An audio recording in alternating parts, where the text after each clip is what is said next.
Assalamualaikum warahmatullahi wabarakatuh. Kami dari kelas 11 IPA 2 dari kelompok ganjil akan mempersembahkan drama yang berjudul Siti Nurbaya, dan pemerannya adalah Saya Mukhtar Romi sebagai Samsul Bahri dan Baginda Sulaiman. Saya Anggun Septi Andini berperan sebagai Siti Nurbaya. Saya Elian Agustin berperan sebagai istri Baginda Sulaiman dan Bibi Aminah.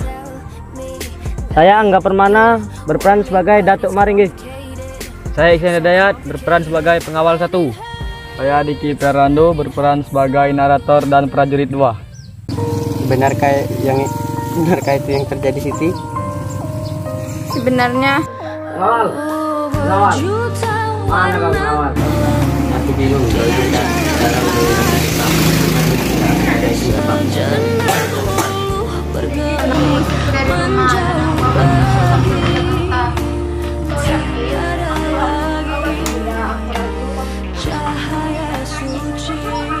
Baiklah Ratu, kami permisi. Ayo. Drama ini diangkat dari sebuah novel yang berjudul Siti Nurbaya, di mana novel ini menceritakan kisah cinta antara Siti Nurbaya dan Samsul Bahri yang harus kandas karena perangai jahat Datuk Maringgi. Dinda, dengarkan aku. Maafkan aku belum memberitahumu tentang ini. Setelah lulus sekolah nanti aku akan pergi ke Jakarta untuk melanjutkan sekolah. Itu berarti aku akan meninggalkanmu di sini. jika itu yang terbaik, pergilah. Aku akan baik-baik saja di sini. Kau sangat pengertian, Adinda. Aku pasti akan merindukanmu. Aku akan memberikan ini kepadamu agar kamu selalu mengingatku. Maaf, aku hanya bisa memberikanmu ini. Aduh. Apa ini udah? Wah, jam ini bagus sekali udah. Itu sangat cocok untukmu, Siti. Aku akan pergi. Aku janji akan kembali. Aku sayang padamu. Aku akan menunggumu udah. Aku juga sayang padamu. Di suatu tempat, Datuk Maringgi sangat gundah. Ia iri hati terhadap Baginda Sulaiman karena bisnisnya yang maju, sehingga timbullah niat jahat untuk menjatuhkan saingannya itu.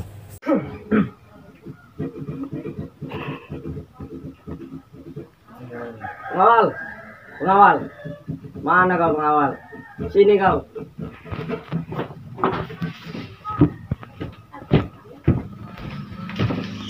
Kenapa Ratu? Duduk pengawal. Baiklah Ratu. Kau kan kepala pengawal. Kau tahu tentang toko Sulaiman? Tahu Ratu. Semakin hari toko itu semakin besar.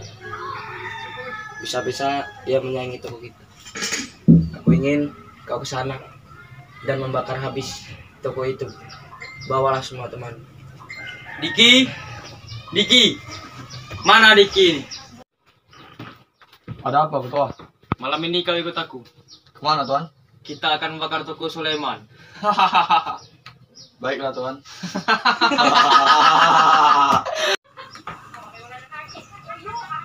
Baiklah, Ratu. Kami permisi. Ya. Ayo.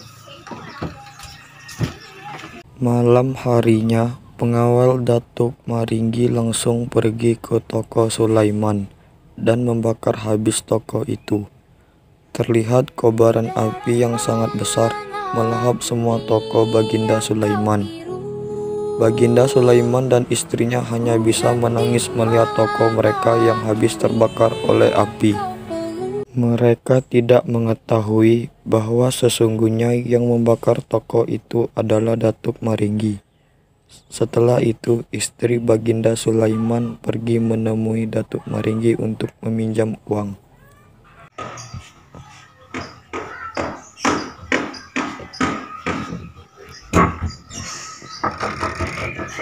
Assalamualaikum. Assalamualaikum. Ada apa kau sini?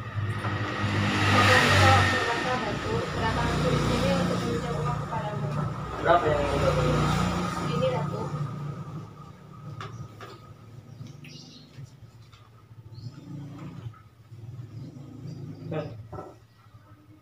Kau tahu kan jika meminjam padaku ada bunganya. Tahu Datuk. Ku beri kau waktu 3 bulan untuk melunasinya. Baiklah Datuk, aku akan segera melunasinya.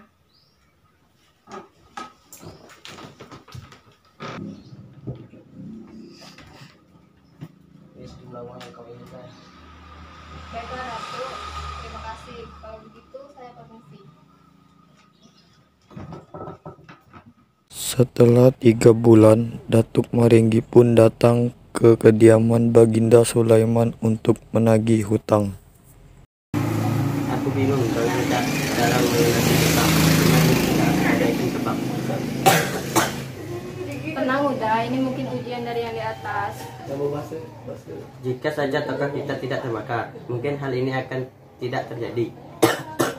Hari ini Datuk akan datang. Ia akan menagih hutang kepadaku. Sudah Uda, ini minum dulu obatnya.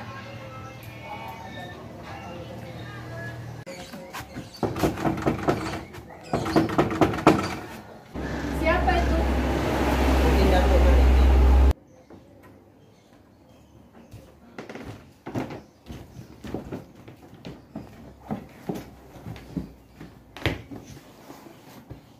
Kenapa kau Sulaiman?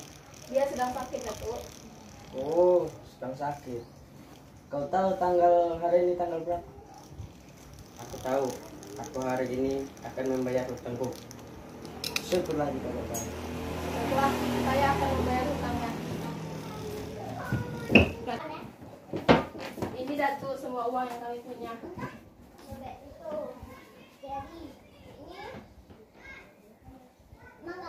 Apa ini?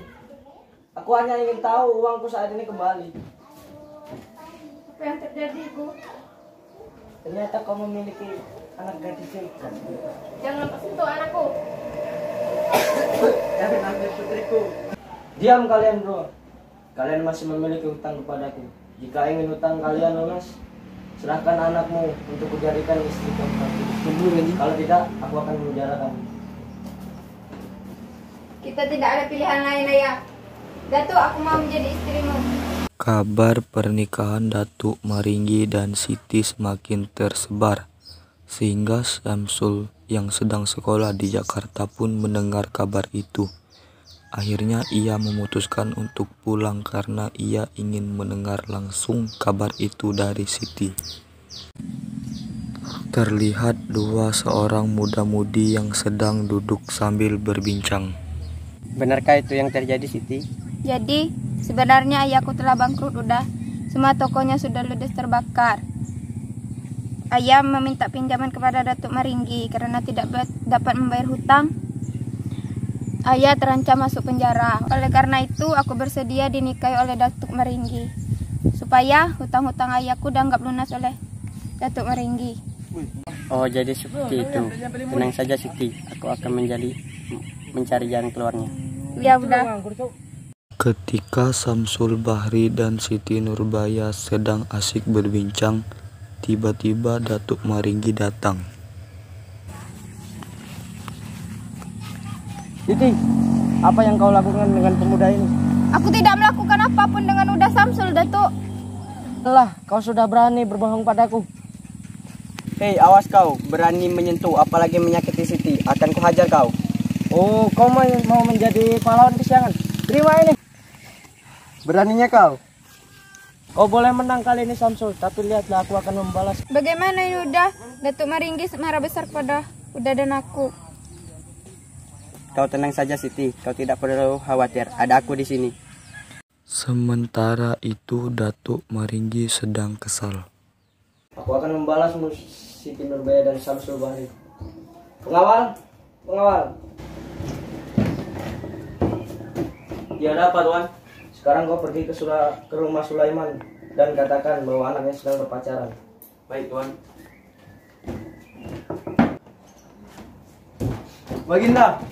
Baginda. Ya, ada apa kau memanggilku dengan tergesa-gesa seperti itu? Coba duduklah dulu. Ceritakan apa yang terjadi. Jadi, saya tadi melihat Siti Nurbaya sedang berpacaran dengan seorang pemuda. Apa? Benarkah itu? Iya Baginda, saya tadi melihat Siti Nurbaya sedang berdua-duaan dengan seorang pemuda yang tidak saya kenal. Saya melihatnya dengan mata kepala saya sendiri.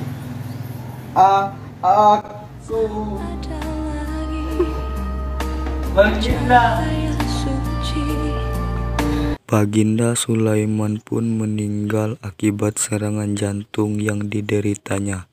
Siti Nurbaya pun terpukul atas apa yang telah terjadi. Sementara itu Syamsul Bahri kembali ke Jakarta. Istri Baginda Sulaiman yang tidak terima kenyataan bahwa suaminya telah meninggal hanya bisa melimpahkan kekesalannya kepada anaknya. Ia merasa ini adalah kesalahan Siti karena Siti masih berhubungan dengan Syamsul. Siti yang diusir oleh ibunya langsung pergi ke rumah bibinya. Ia mengatakan ke bibinya bahwa ia akan pergi ke Jakarta untuk menyusul Syamsul. Kau kenapa, Nak? Ibu mengusirku dari rumah dan aku akan menyusul Syamsul ke Jakarta. Kau yakin? Kau masih muda, aku ragu kau bisa sampai selamat di sana. Kau terjadi apa-apa di sana. Aku berjanji aku akan baik-baik saja di sana. Aku akan menjaga diriku. Kau sudah berjanji kepada bibi untuk tetap baik-baik saja di sana. Ini ada sedikit uang untukmu. Terima kasih, bibi.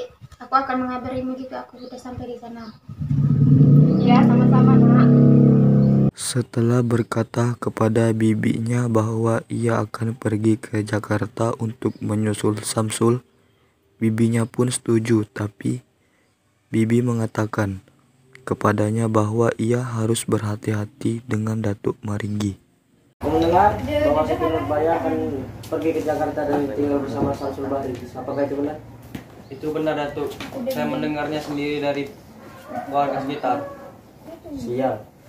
Aku tidak akan membiarkan Siti Nurbaya hidup bahagia bersama Syamsul Bahri. Aku punya rencana, bagaimana kalau kita meracuni Siti Nurbaya sampai dia mati. Itu ide bagus, Tuan. Kalau begitu, nanti kau kasihkan makanan yang beracun ini kepadanya. Baiklah, Tuan, saya akan laksanakan.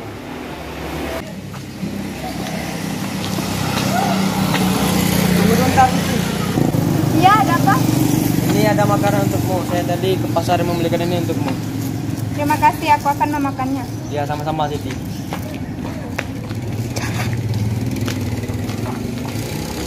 Melelahkan sekali hari ini. Perutku lapar lagi. Oh iya, tadi kan ada makanan yang diberikan untukku. Aku makan itu saja.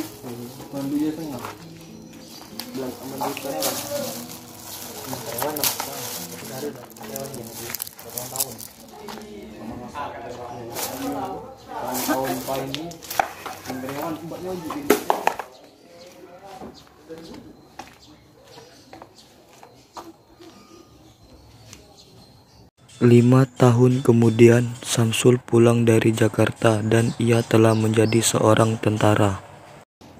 Dan suatu hari ia sedang berjalan, ia bertemu dengan Datuk Maringgi. Hai Datuk Maringgi, apa kabarmu? Hai juga kawan, namaku Syamsul Bahri. Aku di sini akan membalaskan dendamku atas semua perbuatanmu terhadap Siti Nurbaya. Kau kira kau bisa mengalahkanku? Kau bukanlah tandinganku. Benarkah itu, Datuk? Malah seranganku ini. Aku belum kalah, Datuk Maringgi. Ternyata keris Datuk Maringgi menusuk perut Syamsul Bahri. Menembak Datuk Maringgi dengan pistolnya sebelum dia menghela napasnya untuk terakhir kalinya. Akhirnya Syamsul dapat membalaskan dendamnya kepada Datuk Maringgi yang selama ini sudah ia simpan, walaupun dia harus mati bersama Datuk Maringgi.